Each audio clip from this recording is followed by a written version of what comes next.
रामकृष्ण हरे. सज्जन हो, आज आपला व्हिडिओ आहे श्रम प्रतिष्ठा. परिश्रमाचे फळ फार गोड असते. मग ते परिश्रम बौद्धिक असोत का शारीरिक असोत, पण परिश्रम महत्त्वाचे आहेत. एकदा एक सम्राट गुणग्राही राजा आपल्या सैन्यासह स्वारीला निघाला होता. जाता जाता जाता एक शेतकरी आपल्या शेतामध्ये अंजिराचं झाड लावित होता. रोप म्हणूया, असं ते लहान रोप लावत होता. त्या राजाने पाहिलं की त्याचा घाम झालाय, खड्डा खोदतोय, ते रोप लावतोय, पाणी आणतोय. राजाने त्याची ते परिश्रम पाहिले आणि त्याचं वय पाहिलं. राजाला वाटलं अरे घाम आला या गृहस्थाला. तेव्हा राजा त्याला म्हणतो की ऐ बाबा. तेव्हा काय म्हणता महाराज? म्हणले अरे तुझं वय किती झालं आहे आणि या वयामध्ये एवढे परिश्रम करतोयस तू. आता एवढंसं रोप लावतोय त्या अंजिराचं आणि त्याला फळ किती 2-3 वर्षांनी 4 वर्षांनी येणार. तुला खायला मिळणार आहे का एवढं वयामध्ये? काही झालं उद्या मग? तेव्हा हे सगळं त्याने ऐकल्यानंतर शेतकरी म्हणतो, राजे महाराज, मी दूरदर्शी माणूस आहे. पुढच्या पिढ्यांचं, पुढच्या माणसांचं, माझ्याशिवाय इतरांचं विचार करणं हे माझं काम आहे. तेव्हा आज हे झाड मी जे लावतो आहे रोप, ते त्याला फळे येईपर्यंत समजा मी मेलो तर माझा मुलगा, माझे नातू हे फळं खातील. अशा धोरणाने, दूरदर्शीपणाने मी हे काम करत असतो. राजाला हा मुद्दा पटला. राजा म्हणला ठीक आहे. राजे निघून गेला ते सैन्यासह. आणि त्यानंतर मग 2-3 वर्षाने त्याच रस्त्याने ते राजे महाराज जेव्हा निघाले आणि नेमकं तो शेतकरी तिथे होताच. ते फळं तोडीत होता. फळं आले होते तोपर्यंत त्या झाडाला आणि ते फळं त्या टोपलीत भरले. आणि टोपलीत भरल्यानंतर शेतकरी होऊन त्या राजाकडे गेला. म्हणजे राजे महाराज, आपल्याला हे माझा वानवळा घ्या, हे माझे फळं आहेत अंजिराचे, हे आपल्याला मी सप्रेम भेट देतो आहे. फार आनंद झाला आपल्याला. आपण 2-3 वर्षापूर्वी भेटलो होतो आणि परत आपली भेट झाली. खूप म्हणले, माझं मन भरून आलं म्हणले. राजाने हे सगळं त्याचं ऐकलं, त्याची भावना पाहिली आणि नोकरांना सांगितलं, अरे याचे फळं म्हणाले घ्या आणि या टोपलीभर मोहरा आपल्या द्या.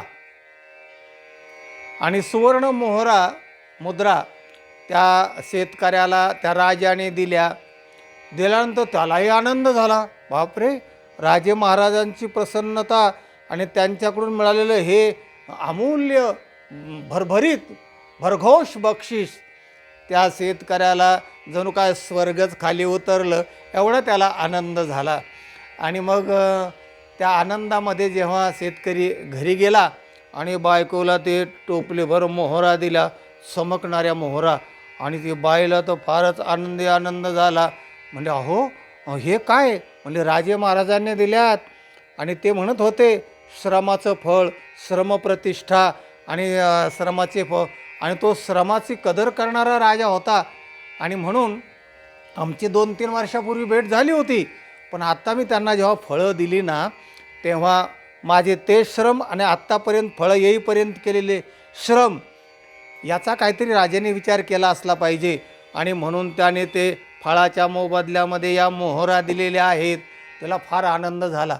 आता बाई माणूस काहीतरी राहतं होय तिला, लगेच शेजाऱ्या पाजाऱ्याला सांगून हे ती जिकडं आनंद अगदी ज्याला पार्टी म्हणतो आपलं, मस्तपैकी तिने तो दिवस मस्त घालवला.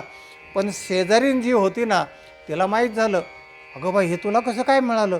म्हणजे कसं काय? म्हणजे राजे महाराजांनी दिलं, त्यांना अंजीर दिली आमच्या मालकाने आणि त्या अंजिराच्या मोबदल्यामुळे हे म्हणले आम्हाला मोहरा दिल्यात राजाने. म्हणजे असं का? म्हणजे राजाला बहुतेक अंजीर आवडत असतील आणि त्याच्यामुळे मग ते बक्षीस देतो काय नो. मग त्या बाईने पण झालं तिच्या डोक्यामध्ये चक्र सुरू झालं. रात्रभर त्या बाईला झोप नाही आली. सकाळी उठली आणि मालकाला सांगितलं, हे बघा, अहो त्या काल शेजारणीला राजांनी मोहरा दिल्या, तिने 2-4 मोहरा मोडल्या आणि आज केवढी पंगत घातली, गल्लीमध्ये सगळा आनंद साजरा केला आणि राजा अंजीर दिला ना की मोहरा देतो. म्हणले असं का, बरं मग काय म्हणले, बाजारातून हे बघा मी एक टोपलीभर मोहरा आणल्यात, टोपलीभर अंजीर आणलेले आहेत, हे अंजीर राजाला द्या आणि मग आपल्याला तो मोहरा देईल.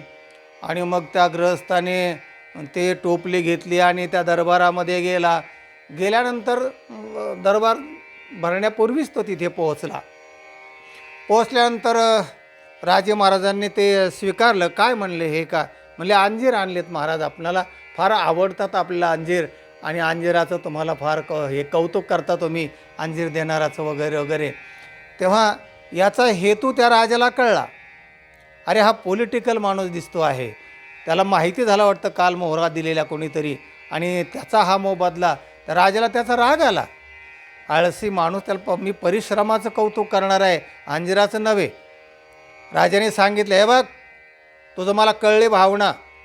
ते अंजीर एक घेताना त्याला असा मारला आणि अंजीर मारायला लागला, फटाफट ते टोपल्यातलं घ्यायचं, ते धोम पळायला लागलं. ते टोपली पडली आणि त्या अंजिराने हाणल्याबरोबर ते थेट पळू घरी आलं. दमलं, ते घामघाम झालं. बायको म्हणली, काय झालं, मोकळ्या हाताने आले का काय, टोपली कुठे. म्हणले टोपली कसली गेली, खड्ड्यात गेली टोपली. म्हणले त्या अंजिराने हाणलं राजाने, म्हणाले मला, आणि तो म्हणला मी श्रमाचा मोबदला देत असतो, श्रमाचं कौतुक करत असतो, अंजिराचं नाही. आणि असे धडाधड अंजीर हाणायला लागला. बरं झालं तुझं कुंकू बळकट म्हणून मी वाचलो, नाहीतर म्हणले त्या अंजिराच्या ठिकाणी जर का नारळ असते ना तर मेलोच असतो म्हणाले. आणि मग त्या बाईला हे कळलं की आपला पॉलिटिकलपणा काय बरं फेल झाला. आणि सांगायचा मुद्दा असा की दुसऱ्याचं पाहून श्रम न करता आपल्याला काय मिळेल का, थोड्या मोबदल्यामध्ये जास्त काय घबाड मिळेल का, असे विचार करणारे जे आळसी आणि धूर्त माणसं असतात ना, तर त्यांची अशी फजिती होते. तेव्हा असं नका करू. श्रम प्रतिष्ठा याचा अर्थ असं की आपल्या घामाने कमवलेली भाकरी फार चवदार असते. सज्जन हो, हे मुद्दा लक्षात घ्या. जेव्हा प्रभू रामचंद्र त्या वनामध्ये गेले, जेव्हा त्या मतंग ऋषीच्या आश्रमामध्ये गेले ना, तेव्हा शबरीला मुद्दाम भेटले आणि शबरीने प्रभू रामचंद्राला तो आश्रम फिरून दाखवत होते. फिरून आश्रम दाखवता एका ठिकाणी इतका सुगंध आला त्या फुलांचा, प्रभू रामचंद्र एकदम थबकले. म्हणले शबरी, अरे म्हणाले काय सुंदर वास, म्हणले सुगंध दरवळतो इथं, हे काय फुलं, हे कशाची फुलं आहेत म्हणले.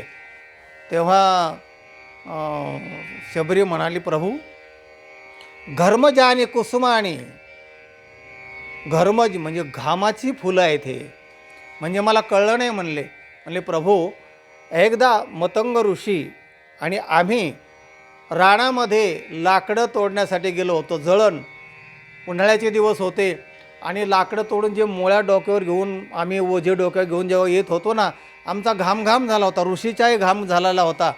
आणि त्यांचा घाम जे इथे पडला ना, तर त्याची हे वेले उगवलेले आहेत आणि त्याचे हे फुलं आहेत.